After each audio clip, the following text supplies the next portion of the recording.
And welcome into Bleav Me, right here on Stadium. My name is Cam Rogers. So great to be with you here on a Friday evening. I am next to two legends, Brandon Lang of BrandonLang.com, and Kasey Hudson is back. The people wanted her. She's back on the program. We're talking some betting, NBA, NFL. How we doing, guys?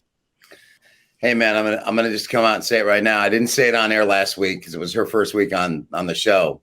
So all the viewers out there, if looking good were a crime, Kasey be on death row. I had to throw it out there this week. It's just such a strong, rock solid line. For all you viewers out there, try it. It's a closer. You're good to go. Glad to have you. Would you use it on me, Lang? Kind of curious. I feel left out. Yeah, you need to use that line, Cam. But welcome back, darling. Welcome back. That perfect skin deserves a compliment, Cam. Thank you so much, Brandon. It's so good. Thank you so much to be back with you guys. All right, guys. Well, let's get right into it. NBA Finals in full swing. Game 1 is behind us. Let's talk about just the finals in general right now. The Nuggets minus 400 to win this thing. The Heat plus 320. Brandon, you've been saying it for a month.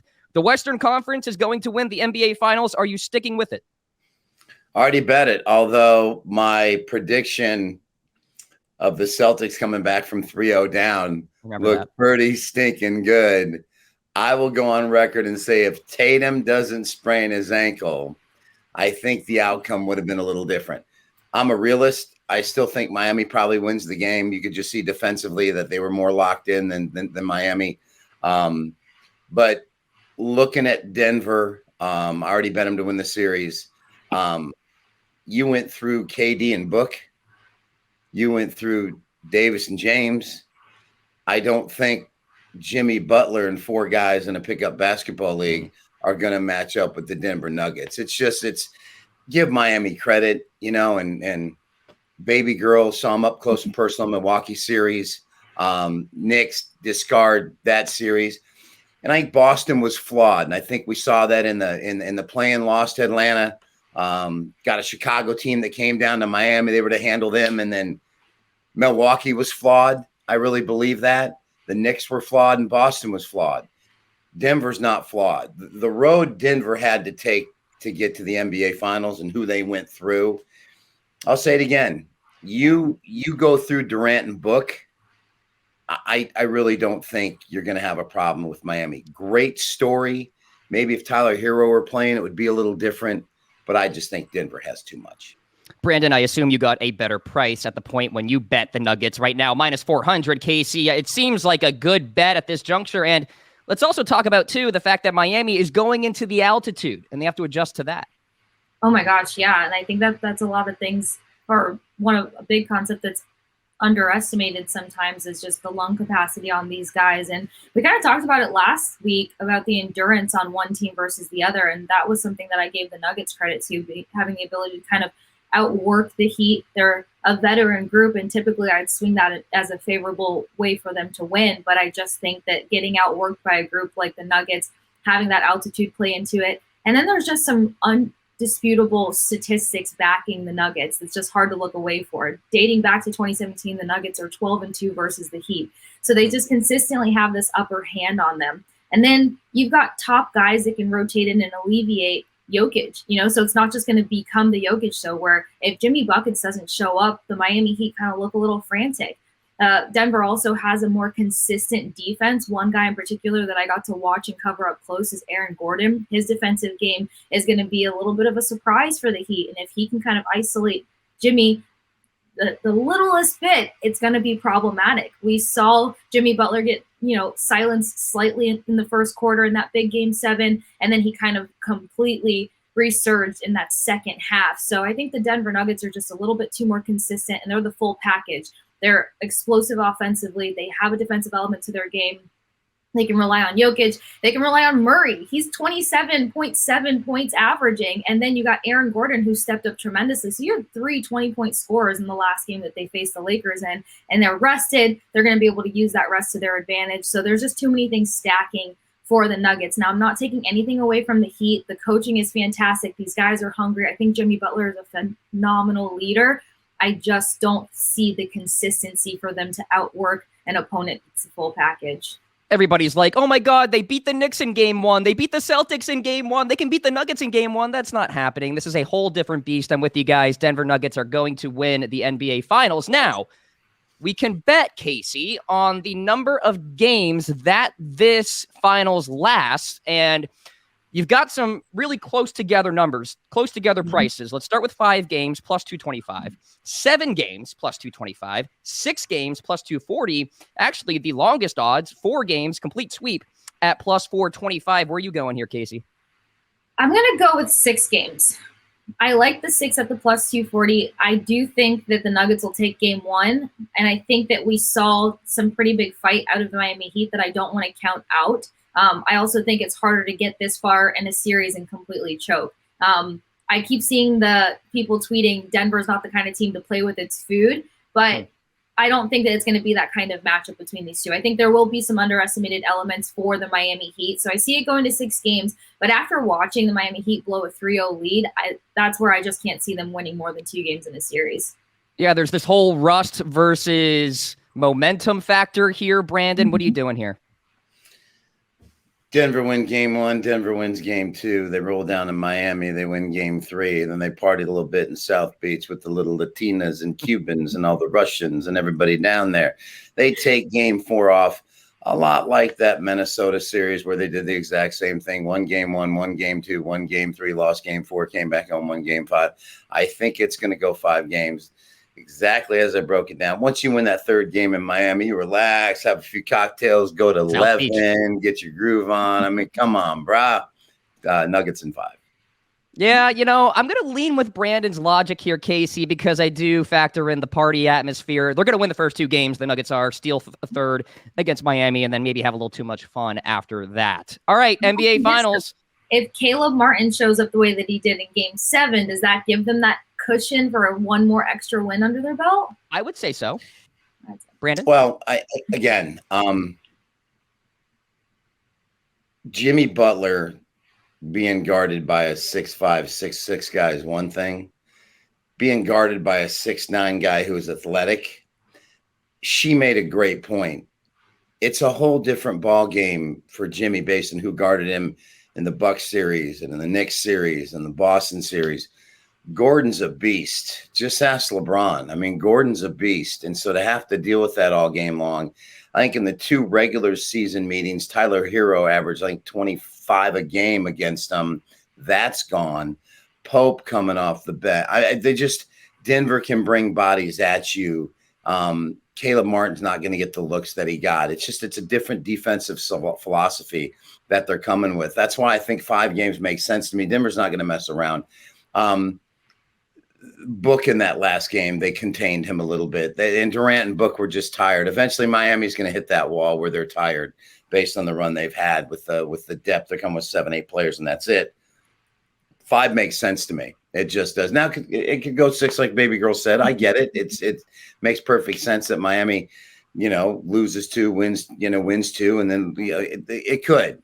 Yeah. This reminds, if you can sweep the Lakers, think about that. Every game could have gone the other way.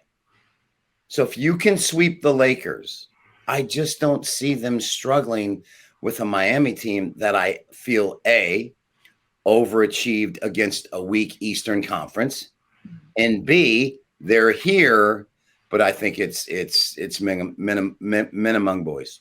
Yeah, I think it's going to be a wake-up call for the Miami Heat when they head into Denver, guys. So we'll see what happens. Hey, as a fan of the NBA, I just want competitiveness, but we shall see.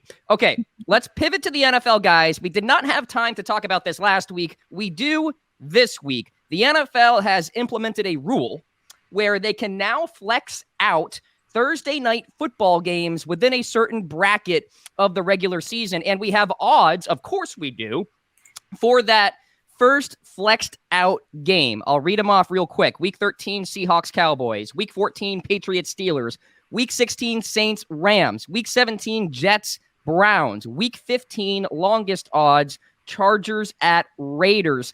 This is a tough call, Brandon. What do you think? All the games that you mentioned, Seattle, Dallas could be a little boring. I don't think Geno Smith in prime time. I think that could be flexed out. Pittsburgh, New England, Brady and Roethlisberger, great, awesome, ready to go. Matt Jones and Kenny Pickett. Pickett, I think that could be flexed out. So those are the two that kind of jump out at me. Browns, Jets, no way. Aaron Rodgers in prime time with the Jets, no way. Everything else I think holds place. I think those two to me are the ones that jump out. Those two are the shortest prices right now. Kasey, what do you think? He picked my brain on that one. The Mac and Kenny matchup. Yeah. I think that we just saw, some interesting work of the Steelers defense kind of having sparks, relying too heavily on Watt. And then you've got the Patriots run game that started to come alive after week 8 there. So I would swing the same favor of the Patriots Steelers. And then I think I wouldn't mind Geno Smith and Dak. The Cowboys have to make a statement this season. They've done too much getting their fan base excited, making fans think that they were going to finally be consistent in their season, that they were going to be able to be equally formidable offensively as they were defensively and vice versa. And then one just always falls through with one player out of the game. So I want to see what comes of that. And Geno Smith getting that big contract, he's going to be on a whole different level this season. I just personally believe that it's his time to shine. And he's got to represent Canales and show that QB coach really found something in him worth keeping his career in the NFL. Yeah, the Seahawks logic makes a ton of sense. But for me, it's Dallas. There is no reason whatsoever to flex out the Dallas Cowboys unless they're like 2-11 entering this game. You know what I mean? Like Dallas has like 3 Sunday night football games this year as well. So I'm with you, Kasey. I think it's going to be the Patriots and the Steelers at 3-2-1. Mac Jones, Kenny Pickett, Snorris Borealis, Brandon. Bro, he's not do you understand? Help me to help you. See, Jerry, you think we're fighting. I think we're communicating. A little Jerry Maguire for you there. Listen to me. Do you know how boring it is to watch the Seattle Seahawks play offense? They can run the football. Oh DK my God. Metcalf. You don't want a primetime game that's running the football, bro. But it's not just the Seahawks. It's the Seahawks versus the edge rushers of the Dallas Cowboys, and if they can carry over some of the excitement they had for the first 3 weeks of last year's season. You ever see only if they can carry over the excitement. If it's, if their defense comes in and is underwhelming, then yeah, it's going to be annoying. But have you ever fished? Have you ever fished, baby girl? Have you ever fished and caught a fish? I'm not touching the fish, but I fish. You pull it out of the water and you let it on the dock and it flops. That's Geno Smith, watching Geno Smith play quarterback. Comeback player of the year. Yeah.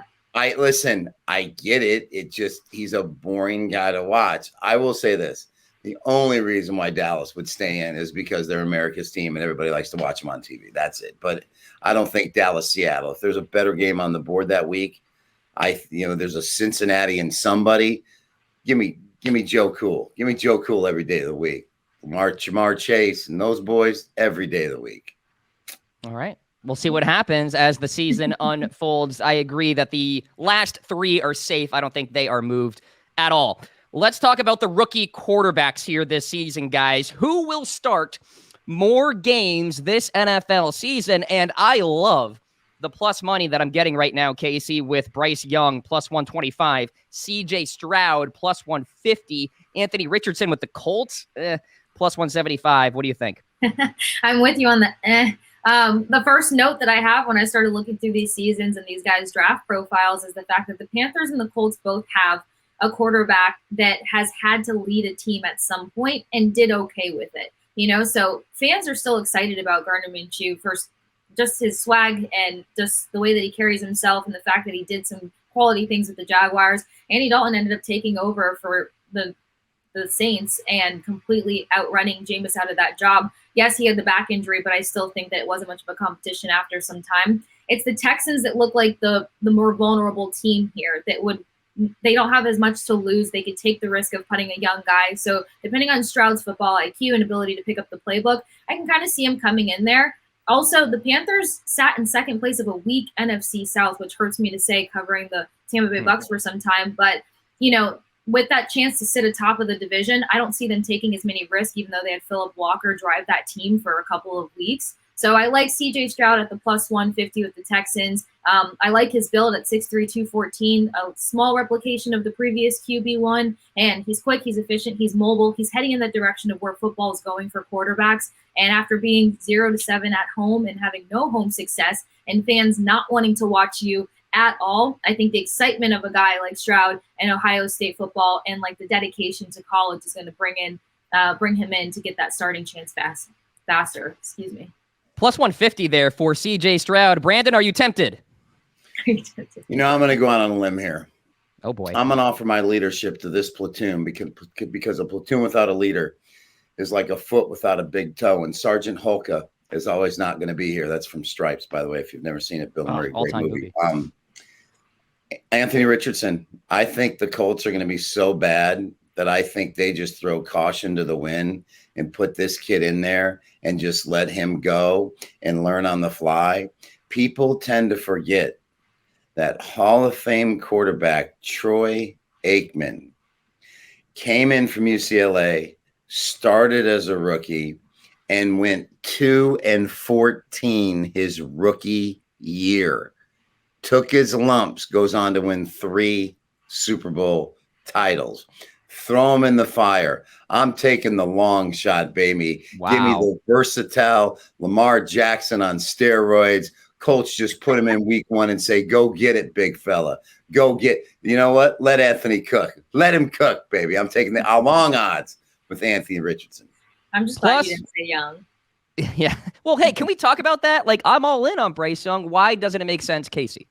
It's not that it doesn't make sense because, yes, Alabama produces NFL caliber guys so consistently. But for me, it's the fact that with the Panthers being able to make the runs that they did with Phillip Walker for starters, and then the run game that they started to develop, they're not going to really need him right away. They're going to have to kind of redevelop him in their system. And what does that system look like now that you're not using a Phillip Walker? And remember, Sam Darnold in the pocket, and he was doing magic sometimes when he was protected. I mean, I know he embarrassed the Bucs a couple of times. So I think it's just there's not a press there for Bryce Young, and they have to figure out where their system's going after Hubbard started to become a little bit more consistent. Some of the other running backs that they're going to have to bail them out of situations. You know, it's worth monitoring training camp as we go, guys, who gets that first team reps. So keep an eye on that as we go forward. But one thing is for sure, the Panthers traded up for this guy, so stay tuned. I will lean CJ Stroud plus 150. Brandon, I'm off the Anthony Richardson train. I'm sorry.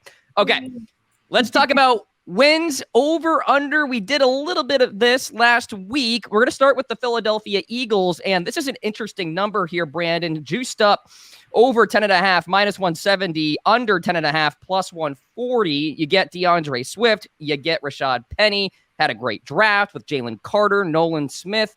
Over or under? 11-6. Is it possible? Yeah, with that offensive line and that offense and those receivers, the D-line, big kid from Georgia coming back, the draft choice is his partner in crime who pushed him in practice. I'm going to go over 10.5. I think they get to 11. I don't think they get any more than that, but I thought it would be higher than that. So I'm going to go over 10.5. I think with the pieces they got and the players who were hurt last year coming back, I'm going to go over 10.5. Yeah, Kasey, Vegas really trying to protect itself right now. Minus 170. Can you lay that?